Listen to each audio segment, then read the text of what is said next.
Walaupun udah nggak punya tangan, jangan jadi orang malas aja lah. Sebisa mungkin, gimana pun juga usaha itu harus gitu.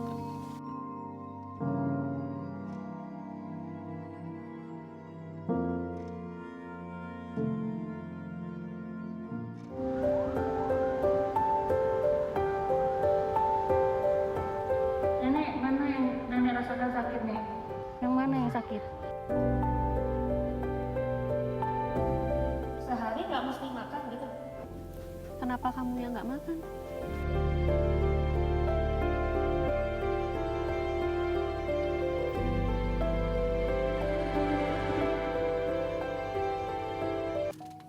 Disabilitas bukan berarti terbatas, hanya bisa berdiam saja ataupun berpangku tangan terhadap orang lain. Namun, disabilitas juga bukan berarti menjadi penghalang untuk bisa maju dan juga mandiri. Seperti pada kisah berikut ini, yaitu kisah Wahyu, seorang disabilitas daksa di Padalarang, Bandung, Jawa Barat. Di tengah keterbatasan fisiknya, ia masih terus mengais rezeki untuk menghidupi keluarganya.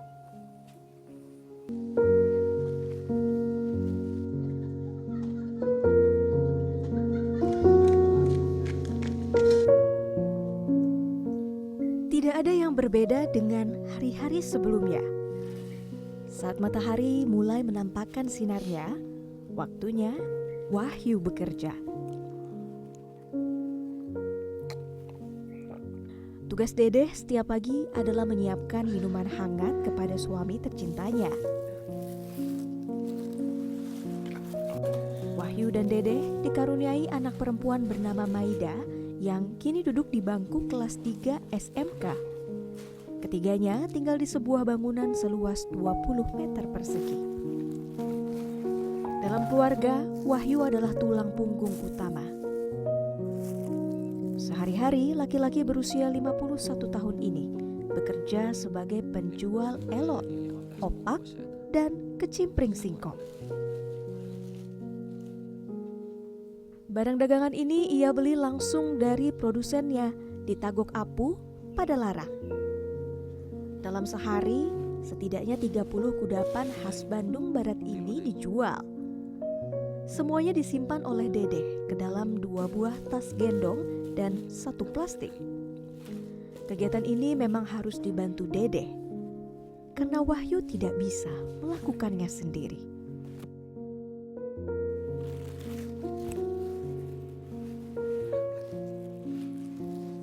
Wahyu adalah seorang disabilitas daksa. Ia memiliki fisik yang tidak lengkap. Akibat kecelakaan kerja 14 tahun lalu, 2 tangannya harus diamputasi. Namun kedua kakinya masih kuat berjalan. Semangatnya pun masih terus menyala. Ketidaksempurnaannya ini sama sekali tidak membuat Wahyu malu atau patah semangat dalam mencari nafkah. Perjuangan Wahyu mengumpulkan rupiah tidak gampang. Dari tempat tinggalnya di Kampung Cinanggeh, Padalarang, Bandung Barat, biasanya ada 4 desa yang ia datangi untuk berjualan. Saat bekerja, Wahyu berjalan kaki setidaknya 12 km di bawah terik matahari. Bukan perjalanan yang mudah karena medan jalannya berupa tanjakan dan turunan, kontur khas perbukitan. Iya, Wahyu tidak punya pilihan lain. Laki-laki asal Bandung Barat ini menyebut uang menjadi pertimbangan utamanya. Karena biaya untuk menyewa ojek begitu mahal, ia terpaksa berjualan dengan berjalan kaki. Namun selama cuaca masih bisa kompromi, bagi Wahyu itu tidak jadi soal. Sama halnya dengan berjualan di pasar. Wahyu mengaku lebih kesulitan mendapat pembeli. Ditambah saat ini sudah semakin banyak orang yang menjual barang dagangan yang sama. Pak, kalau misalnya jualan ini biasanya itu memang harus keliling gitu ya karena punya pelanggan tetap apa Iya. gimana Pak? Atau mungkin emang lebih enak di kayak di pasar gitu Pak? Menetap. Emang enak keliling. Kalau di pasar kan belum karuan yang belinya kan, kalau kalau keliling kan, kalau tadinya nggak mau beli kadang-kadang jadi beli gitu kan. Kalau di pasar mah khusus yang datangnya aja kan, yang belinya kadang-kadang beli kadang-kadang enggak kan.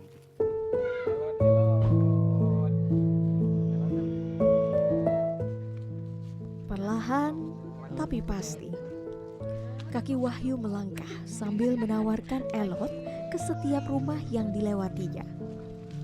Satu plastik elot dihargai Rp7.000.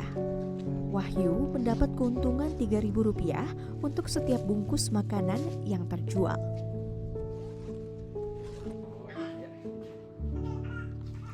Menyadari dirinya kesulitan saat membuka dan menutup tas, ia meminta pembeli itu sendiri yang mengambil barang jualannya.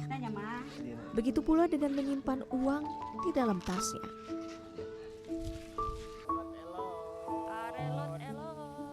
Bagi Wahyu, apapun kondisinya, hidup bukanlah untuk menadahkan tangan atau meminta-minta kepada orang lain. Selama tubuhnya masih sanggup berjalan, ia bertekad mencari rezeki halal. Wahyu berharap semoga setiap lelahnya berbuah berkah bagi dirinya dan keluarga.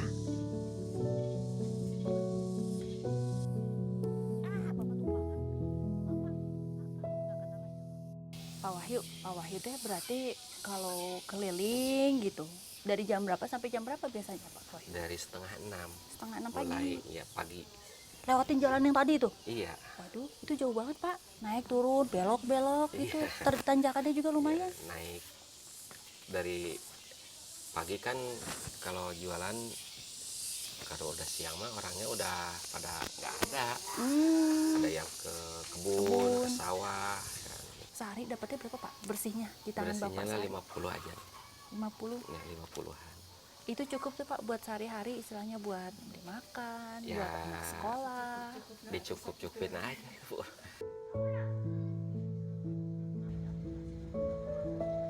Sembari beristirahat, Wahyu juga bercerita tentang kisah duka hidupnya saat ia mengalami musibah hingga ia harus kehilangan kedua tangannya. Boleh diceritain Pak lagi ngapain Pak di bawah situ? Waktu itu di atas, di lantai 2. Kan bangunnya di lantai. Jadi saya di belakang mau pindah ke tengah. Sedangkan kan Sutet masih di depan. Berapa jaraknya sama Sutet saat itu? Karena 12 meteran adalah 10 meteran. Mau pindah ke tengah, nggak ingat. Ingat-ingat udah kesetrum di atas. Kesetrum tuh artinya ketarik gitu? Udah ke sengat listrik. Astagfirullah. Jadi nggak tahu ketarik, nggak tahu gimana. Tapi kata orang mah seperti yang terbang saya gitu. Nabrak yang di atas yang 3. Kata orang yang tahu di Yang melihat kan ya, ya, saksi. yang melihat kan 1 bulan belum juga harus diamputasi karena udah membekak, busuk tangan. Dulu kan lengkap, sempurna fisik gitu ya. Sekarang merasakan tidak punya tangan. Pertama kali perasaannya seperti apa Pak? Tahu Ya biasa apa-apa pakai tangan, sekarang tidak ada tangan. sakit hati dulu.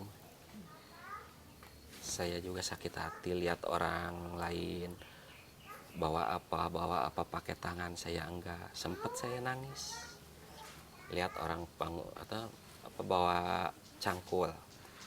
Kan saya juga dulu suka ikut kerja nyangkul. Waktu itu emang saya sakit, merasakan nggak enak gini ya. Jadi orang pengangguran. Makanya dari itu saya ingin berusahanya itu. Arelod elod. Tidak pernah patah arang. Alhamdulillah. Fisik tidak lengkap tak membatasi gerak Wahyu untuk mencari penghidupan. Kekurangan tersebut juga tidak membatasi mimpi dan cita-citanya.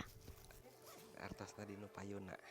Supaya anak bisa sekolah, gimana caranya pun juga akan saya lakukan. Asalkan itu jalan benar.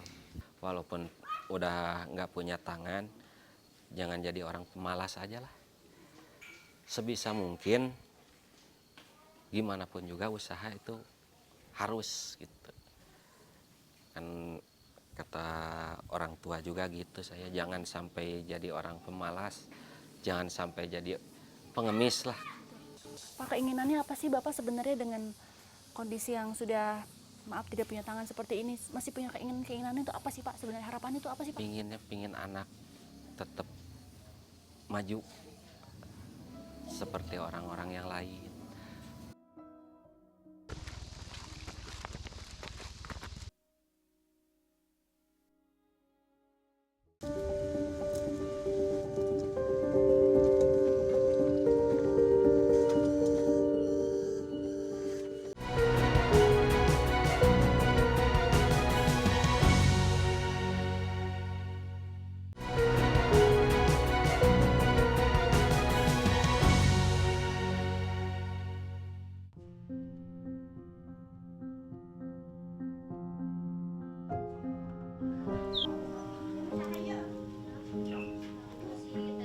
Waktu menyantap makan siang pun tiba. Rasa lapar akhirnya terlunasi bersama nasi dan lauk pauk tempe seadanya. Meski tidak memiliki tangan, hidangan tradisional ini disantap lahap oleh Wahyu dibantu sendok di kaki. Melakukan aktivitas sehari-hari lainnya, Wahyu juga sudah terbiasa mandiri.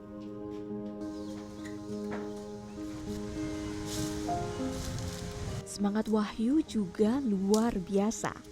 Kemampuannya seakan melebihi manusia dengan fisik lengkap yang terkadang malas untuk bergerak. Sebagai ayah yang mencari nafkah, sepulang bekerja, Wahyu juga membantu Dedeh mencari kayu bakar. Satu persatu kayu dikumpulkan dari kebun.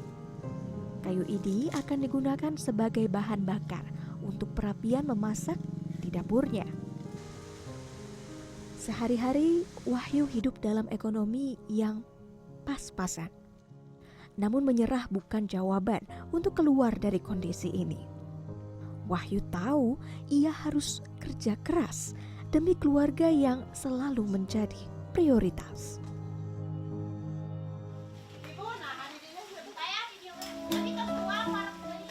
Cinta tanpa syarat, bentuk kesetiaan Dedeh pada Wahyu. Bagi perempuan 45 tahun ini, hidup dengan suami yang seorang penyandang disabilitas tidak pernah dianggap sebuah beban. Dedeh menerima pendamping hidupnya apa adanya.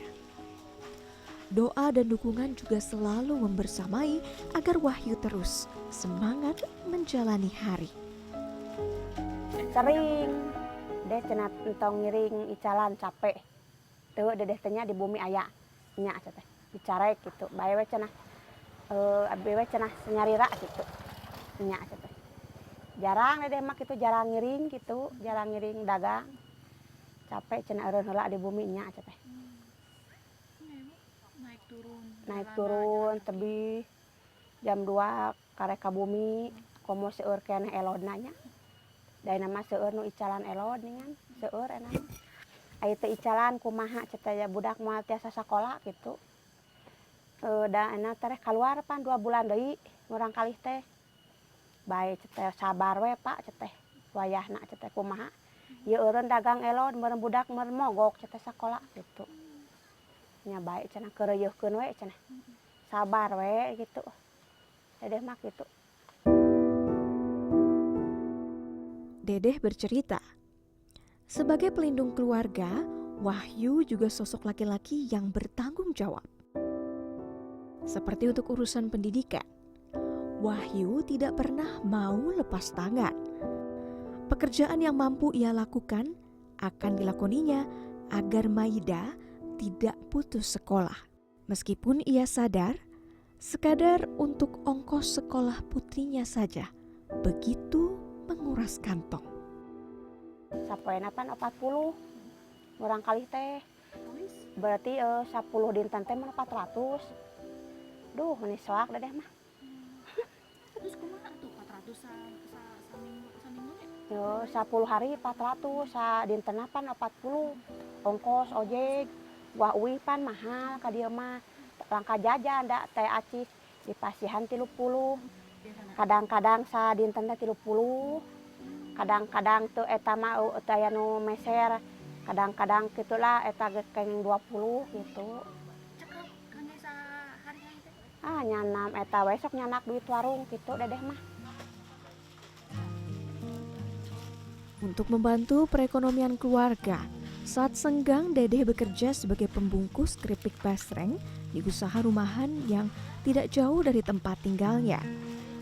Satu persatu keripik dimasukkan ke dalam plastik kecil, lalu dikemas hingga menjadi 10 tumpukan besar. Di basreng saminggu nate aya 100, 150 saminggu di basreng teh. Kadang-kadang 100 saminggu. Da kumaha seueur basrengna kitu. Kameureun 100 pake basreng teh meur 45. 45.000. 100 pak teh 100 gitu. 100 pak gitu. 110 eta pan dibeungkeutan 10 si basreng teh. Tidak pernah memandang kekurangan diri. Kisah Wahyu mengajarkan hidup untuk selalu berpikir positif, bukan berkecil hati. Perjuangan juga membutuhkan kesabaran yang kelak memberi kita kebahagiaan sejati. Meski harus berbalut peluh dengan keterbatasan fisik, namun Wahyu masih punya mimpi untuk menggapai cita-citanya. Dan menjadi disabilitas bukan berarti hanya diam saja, namun menjadi disabilitas juga harus bisa mandiri untuk menafkahi keluarga yang paling dicintai.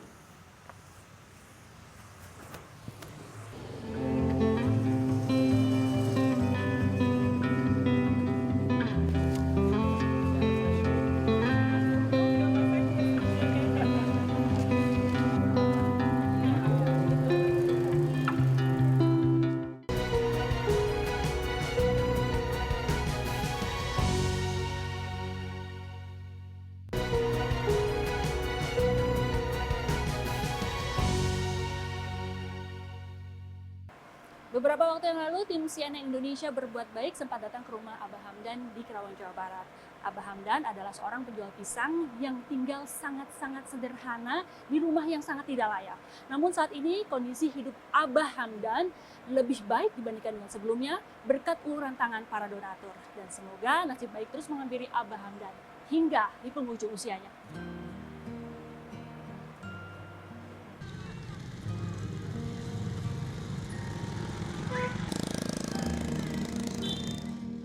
Tahun 2022, tim Berbuat Baik berkunjung ke rumah Hamdan di Karawang, Jawa Barat.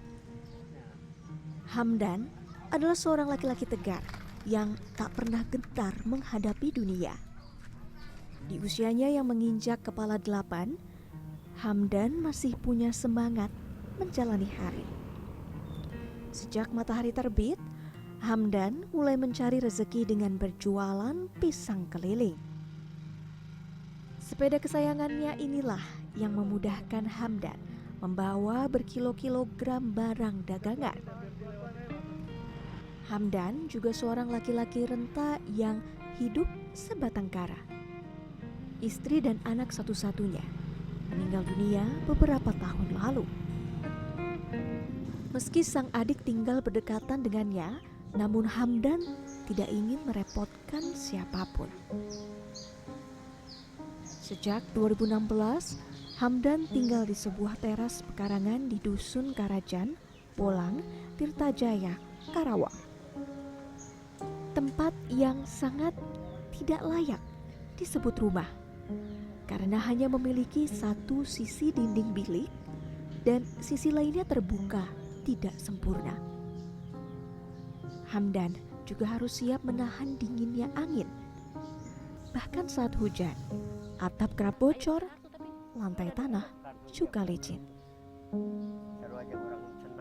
Emang ngerasa apa kesusahan, apa kesangsaran, apa hampir 10 tahun yang kesal abah. Gimana ceritanya? Ya cara apa?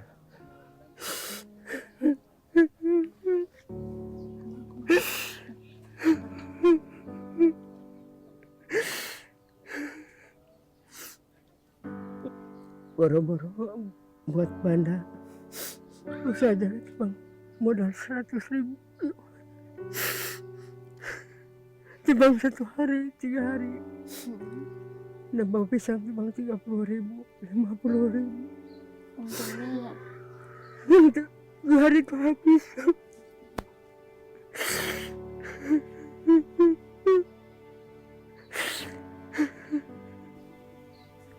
yang penting Abah sehat ya Bah ya, masih bisa kerja.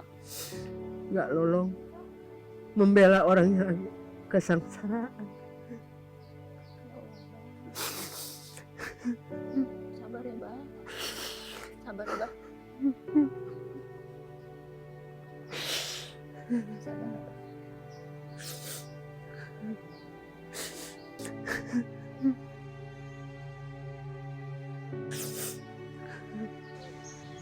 Allah yang punya.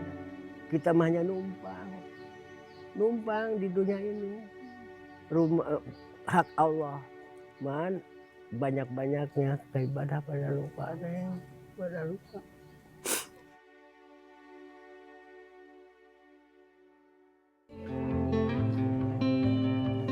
Sang Maha Kuasa akhirnya menjawab doa Hamdan.